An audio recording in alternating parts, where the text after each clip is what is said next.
Hello everyone, I'm Hafiz. And I'm Parkson.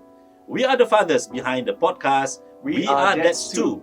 We discuss everything from being an effective father to a good co-parent to our spouse. We also have guests and experts on our show to talk about the different aspects of fatherhood. Come and join us to discover more about our experiences as fathers because We are Dads Too. Click on the link below to follow us on Spotify.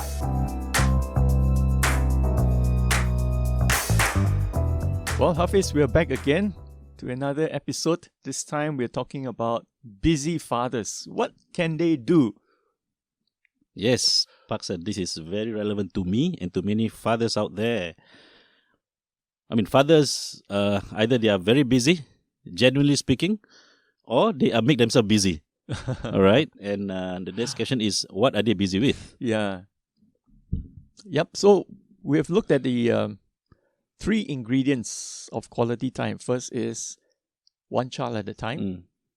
Ingredient number 2 is be present.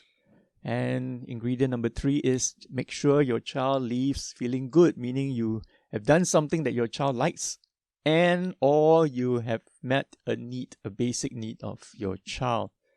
Now, there's one more thing I want to add to that. Quality time can be brief, as I think we have seen it.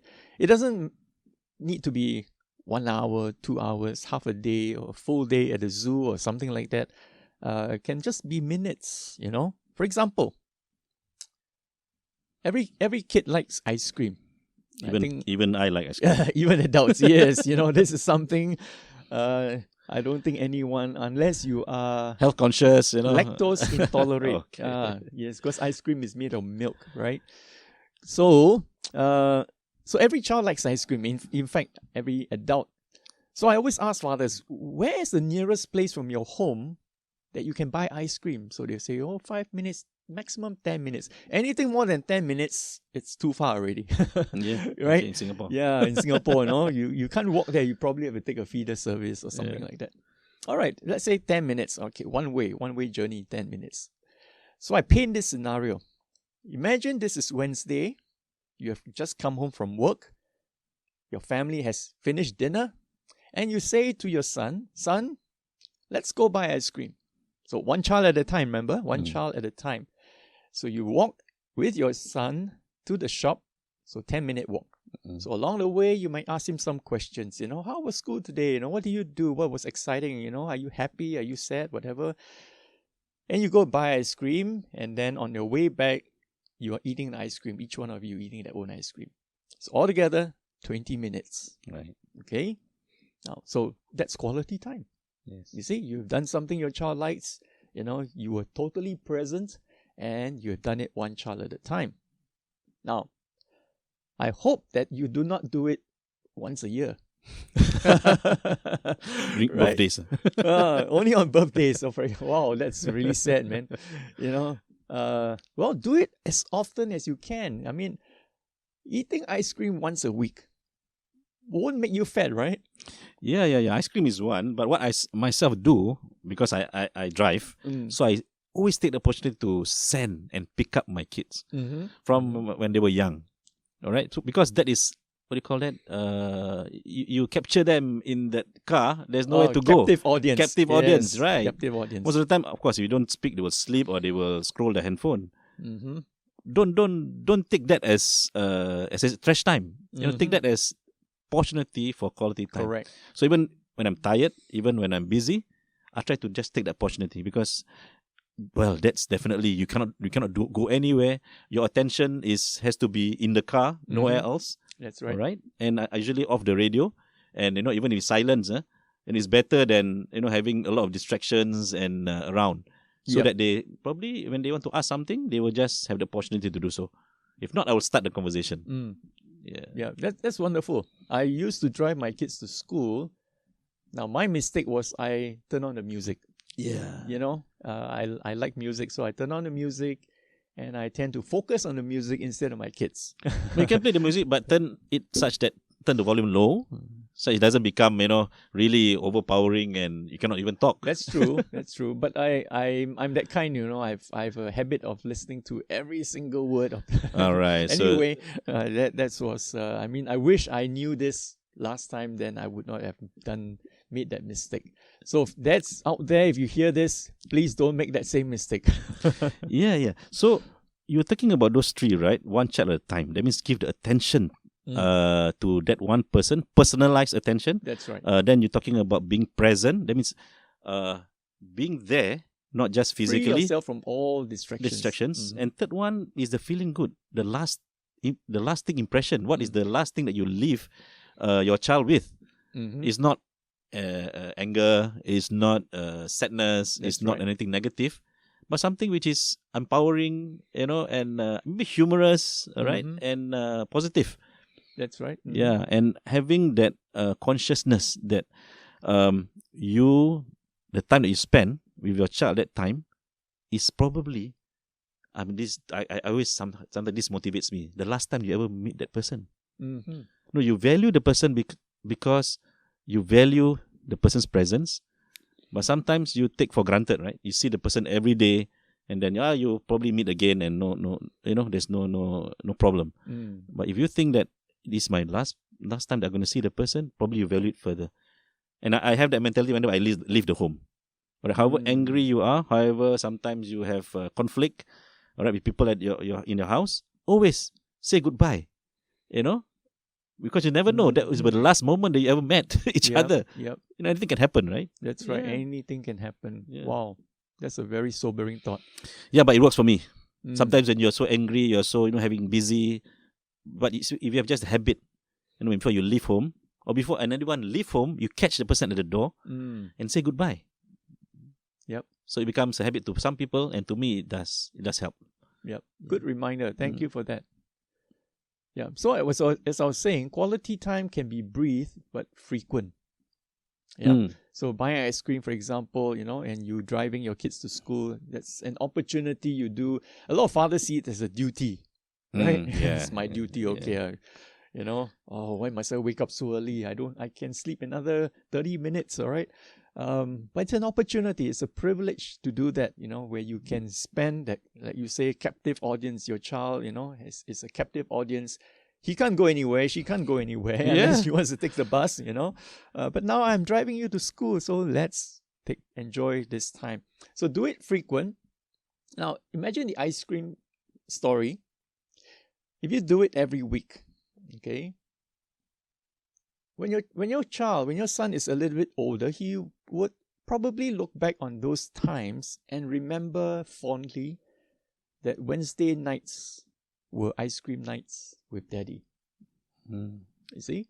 Then when he grows older and becomes a father, what do you think he'll do? He'll do the same, probably. He will do the same. So it becomes tradition. You see? Unknowingly, or, without even saying it, without teaching it, explicitly, you are showing an example, modeling for your child a tradition that he will likely continue because he enjoyed it. He remembers how he felt, all right, doing it with his daddy, and he wants his children, one at a time, to also feel the same. It becomes natural. It becomes and natural. It is better than going through parenting courses, which of course you must go through. That's where you learn it from. No, but you are actually learning a lot from your own family, from your own parents. And what we're saying now, the reverse is also true. Our children are also learning a lot from us, whatever that we do. Good and bad. Good and bad, especially those that we do regularly. Good and bad. Correct. More things are caught than taught, right? Yeah. So they pick up all these things, so it's all emotional. We remember the emotions, of course, more clearly than the events. So whatever we remember in terms of emotions, things that make us happy and things that make us sad and things that make us angry, we remember them. You see? So if you make them happy, they remember. If you make them angry, they also remember. And I remember this quote or rule. While thoughts are the language of the brain, emotions are the language of the body. and it does affect your energy level, Yep. your basically health, That's physical right, health, that's right. emotions does have a lot of impact on health. If the person is happy, the health will follow through. It'll That's be right. good, Yep. healthy. But it's always unhappy, angry, And full of stress. follows physically. Your body is breaking down. will break Yep. down. Yeah. So I think it's a good reminder, the importance of emotions, and making sure there's always positive emotions. Most of the time, even though sometimes we face challenges, stress, but we need to always see the glass half full instead of half empty. And not half empty. Yes, right. Reframing the mind. Correct. Every problems there's an opportunity. Right. There's no what do you call it, illness except death, which has a cure. Yep. Sometimes time is needed. Today we are living in a new normal where, the government encourages companies to allow their staff to work from home unless really necessary, right? If it's not necessary, don't come to the office, work from home. So what many parents are now feeling is, a different kind of challenge, a different kind of stress, if you want to call it. They still have this difficulty in balancing work and life because now work and life become one. Yes, right? So while we call it Mm. working from home, some people it feels like I'm living from work. Yeah, it's how you see it, right? Yeah, because once you work from home, you need to have that space that you create like an office, and it becomes physically like an office. Correct. I mean, that's what they should be doing, but maybe many people have not caught on to that idea, and so the home feels like an office, right? And therefore, when you're at home, the moment you wake up, you think of work. All right. And so many people might find it difficult to kind of distinguish, okay, when does work end and when does family begin, you see? And therefore, a lot of them tend to overwork, right? Because there's no longer an office that you can leave, right? So as long as you're at home, you are reminded about work. As long as your laptop is on the table and open, you're reminded about work. So how do you live work when your work is in the office is at home? How do you live work? Okay, I've got a few suggestions. Before the circuit breaker, most of us would have that commute to work, right? We leave our homes, drive or take a train or public transport to work. Yeah. You see? Now that commute to work and back home is a kind of transition. Yeah. So when you leave your home going to work, mentally you are preparing yourself. You're kind of changing channels and saying, all right, I'm now going to work, so I need to put on my working face, working brain, put on my hat, whatever your hat is, director, sales manager, that's a transition. And then when you leave the office, now, preferably, you should also make that transition back, all right, to be a father or mother, you see. Now, again, a lot of people do not make that transition. So they bring work home, as we have talked about in a previous episode. Now, today in Circuit Breaker, when working from home, that commute to work is removed. So we need to replace it with something. Yeah. Correct? So how do we replace it? Well, my suggestion is that in your home, you need to carve out a space, very specific space, to be seen or called your office. Now, some people have a study room that becomes your office. I don't have a study room. My study room has been taken over by my son. That now is his bedroom. Yeah, and there's a bed beside. How do you? Yes, so that's his. Now, I don't have a room but for myself anymore. I just have a small table. So that's my office. Okay. So when I get up in the morning, and then after I go to the dining table to have my coffee and breakfast. After that, I'll walk to my table. Okay. So that is my transition, my commute to work. You see? Right. And then when it's time for lunch, I would stand up and walk away from that table. So it's like when we used to work in the office, we walk to hawker center or food court or somewhere for lunch, right? So that is kind of taking a break also. So winding down as well. Yes, winding down. You're separating yourself from work. Yeah. So now if you don't have a table, you don't have a room, and another thing you can do is maybe your dining table, just create take a corner and say that's my office. So every time you leave that space, you are leaving the office. So that transition is very important, even now, even though it's just mentally. Yeah. Okay. So that's one thing. So you need to, that's two things. Create your office at home, and then remember to make that transition to and fro. Mm-hmm. Thirdly, lunch. Okay. Uh-huh. When you're at home, we also tend to work over lunch. Yes. Right? We bring our food to that table where you're working. Sometimes skip lunch. Or you skip lunch, that's not healthy. And you eat while you work, you eat while you're answering emails and writing something. That's also not healthy, all right? When you have lunch, please eat, all right? We believe in mindful eating, right? Yes. Think about what you're eating, Yes. If you can count the number of times you chew your food before you swallow it. Yeah. So these are some suggestions that you can follow, about how to still have that distinction between work and home while you're working from home. All of us have different scenarios at home.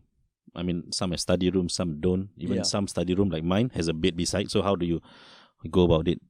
So it's about knowing your situation, but know the principles. The principle is you need to put everything in its place. That's right. All right. So work has its place. It used to be in the office outside the home. Now it is in the home, but you have to allocate that space. Or if you can't, of course, do a physical kind of, for example, you have the door, close the door.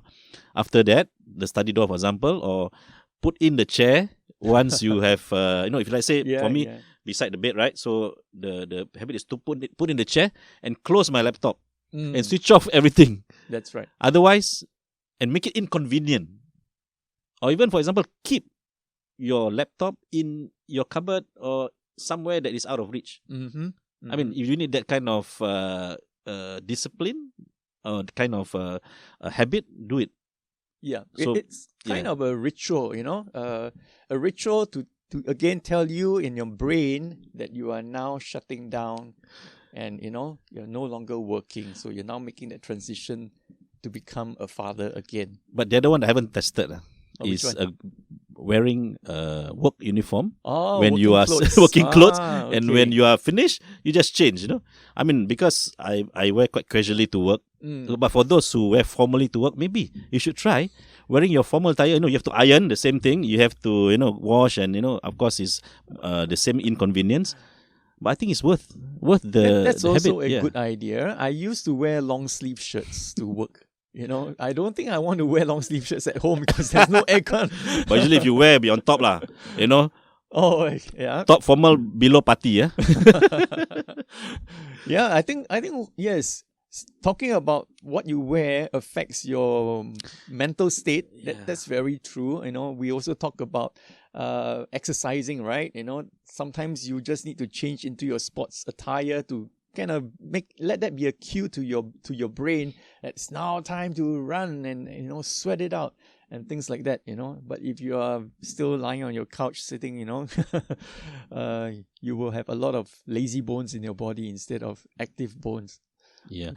Okay. Well, we talk about this having a compartmentalized time for work and your personal life. I have no perspective to things. All right, because I see that many successful people. And they are businessmen themselves, they're entrepreneurs, they don't see a compartmentalization between what they do personally and what they do at work. Work is personal to them, all right? And we would also see many entrepreneurs very stressed out. I know friends who say that, this is life as an entrepreneur, busy. But I also see entrepreneurs who has a more serene life, all right, more balanced and more aligned, such that they don't look stressed, they don't feel stressed. So it's the choice that you make. All right. If you think that you get the energy in being busy, some people are like that. All right. Or if you need to have spaces and pockets of time, where you wind down and then you work and that is very important. I think the body, the mind needs rest. No doubt about it. We have to sleep, and that's rest. And I also experience when I do my so-called exercises, right? That break that you have for that moment, be it after you exercise for a week, you need 2 days of break, or exercise for a month, you need 1 week of break. Actually, a lot of good can happen. A lot of healing can happen. And I used to have a lot of knee problems, and I started exercising, and I tried to use a lot of those kind of straps. Then I rested for about 2 weeks, less strenuous exercise, and I got healed. The knee got healed basically. So this is physical. Yep. I think there's also emotional healing that all of us need. That's right. The stresses that we face every day, we need to sometimes, let, to wind down and let the body rest, let the mind rest. And I think this is the principle that we have to hold by. All right, giving break to ourselves. Well, that's why we have the weekends, and that's why we have annual leave. Yes. I think the way most people use their annual leave is they will just accumulate it and then take it all one shot. Yeah, that's one way. And I think with this COVID situation, things are, we are getting the habit of, for example, not traveling overseas. Usually we have, end of the year, we go overseas for holiday travel, but we don't. So do take staycations. Do reserve that 3 to 5 days, take leave and go somewhere in Singapore or within your country, and just to tune off. Away from the normal busy and hectic schedule, and you will find that after that staycation you are fresh, and that retreat is very important for the body and the mind and the soul. Yep. And if you can, don't accumulate your leave till the end. Since now we don't travel, so family vacations are not really something we can plan to do. So you can actually spread it out, spread it into 3 parts or 4 parts, so that you have interval breaks throughout the year. And like you say, go on staycations or something like that. And personal retreats, I would call them, personal retreats where you try also not to have Wi-Fi. Well, that is very difficult in Singapore. Yes, but I've been to overseas, places like Cambodia, it's no problem. There will be places that there's no Wi-Fi. That's right. Or it's so bad that you give up using it. Correct. It's so slow and all that. Yeah. What I'm basically saying is also our minds, when we are scrolling the internet and Facebook and whatnot, our minds are very active, our brains are very active. It makes us tired. You see? Yeah. So if you really want to take a break, then maybe these are also things we need to take a break from. Yep. So that's a new normal that we're living in. It takes new strategies, it takes creative ideas to adjust to this, because the way things are going, I think it's not going to change, or at least not much. True. And we have to accept that. I think the acceptance of things are going to go this way for quite some time is very important. And second, the ability for us to look for new strategies of doing things and change our habits. And that become the new norm or the new habits. Yep. In fact, some of the new habits or new norms should have been done earlier. For example, talking exercising, right? Before this new normal or COVID, I seldom exercise, or even I tried but wasn't regular. But due to this situation, I see not only me but many people are more aware of their health, and probably there are lesser things to do. All right, and there are more pockets of time, and people become more creative, and they go back to the basics, I thought, and that is one of the blessings. Yep. Of this new normal. That's right. That's right. Time is more flexible right now, and so people find it easier or have the freedom to do different things. Although there are some people who are still very conscious. Maybe their bosses make them feel very conscious. Some bosses wants to are thinking, is he working right now? Is he working? It's only 2:00. Is he working, or is still having a long lunch break? Yeah. So I think that's a problem, and bosses, I guess, needs to learn how to empower and trust their employees. End of the day, we just get the job done. But yeah, the flexibility is there. So you do see people doing things during office hours. Spending time with kids and family, going out with their wives and things like that, which is a good thing. I think, we don't need to be locked into that 9 to 5, or maybe for us it's 9 to 7 kind of work, more flexibility. Some people are morning people, some are night birds, so we work according to our, what's our optimum performance timing and things like that. Yeah, I think we have discussed a lot on how we can overcome that perception of the busy dad.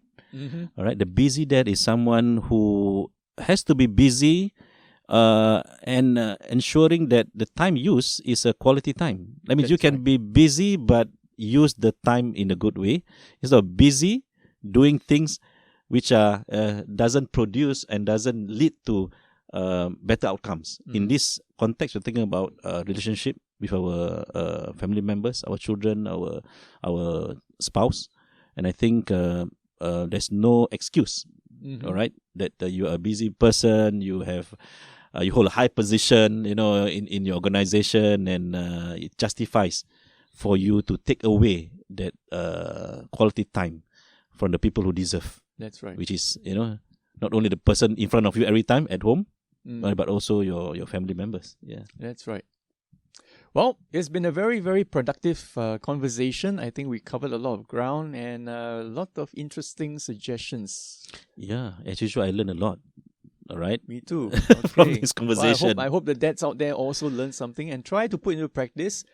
If you need help, do reach out to us, either Hafiz or myself, and we will be very, very happy to guide you along and, just explore other alternatives that will work for you. And we are looking also for topics and discussions and issues that you want to ask for us to discuss. Do go to our Facebook and Instagram and comment. That's right. We look forward to hearing from you. All right, Parkson. Okay. Till next time. Till next time. Yeah, bye-bye, Bye-bye, everyone. Thank you so much for tuning to this week's conversation. We hope that this episode helped you in your transformational journey as dads. If you like this podcast, make sure you review, follow, and share it with your friends. For more episodes and resources on fathering, check us out at We Are Dads Too on Facebook and Instagram. We would also like to hear your comments and questions. So, please feel free to share them on our FB and IG pages and also our Twitter, and be connected to other dads too. Until next time, let's take the next step to be the special dad we are meant to be. Take care and stay safe.